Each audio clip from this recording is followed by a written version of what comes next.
Les fragilités silencieuses, donc on ne les entend pas, de mon point de vue, se développent malheureusement dans notre pays.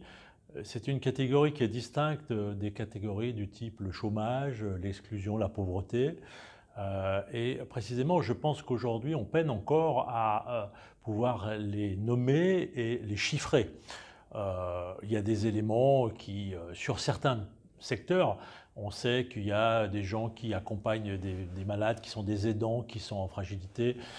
On sait qu'il y a des gens qui sont en difficulté de mobilité, qui sont fragiles parce qu'ils n'accèdent pas à des moyens de mobilité. Mais être capable de dire en France aujourd'hui combien il y en a, ça n'est pas possible.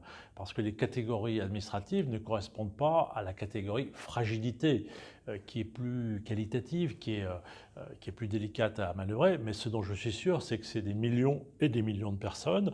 Parce que, je prends cet exemple, une femme qui a 70 ans, qui est atteinte d'un cancer du sein, qui n'a pas de famille autour d'elle, qui n'est pas au chômage, qui a son logement, qui a donc un revenu parce qu'elle a sa retraite, n'est pas pauvre, mais pourtant elle est en fragilité. Elle est en fragilité silencieuse parce qu'au fond, personne ne l'entend vraiment.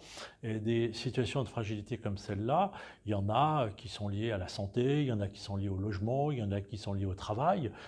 Des situations de harcèlement dans le travail, ça crée des fragilités. Donc aujourd'hui, si je plaide sur ce sujet-là, c'est que je pense qu'il faut précisément essayer de mieux les regarder et se demander d'où elles viennent. Pas simplement les réparer, y répondre. Oui, il faut essayer d'y répondre, mais pourquoi est-ce qu'il y a toutes ces fragilités aujourd'hui? Pourquoi est-ce qu'il y en a peut-être plus qu'il y a 2 ou 3 décennies? C'est quand même une vraie question, je pense, de société. Et il me semble qu'une partie du malaise exprimé par ce qu'on appelle les gilets jaunes renvoie, ils se sont appelés les invisibles. Entre les invisibles ou les silencieux, les fragiles silencieux, il y a des zones qui sont un peu comparables. Donc c'est la raison pour laquelle je défends cette idée qu'il faut regarder c'est quoi ces fragilités d'aujourd'hui.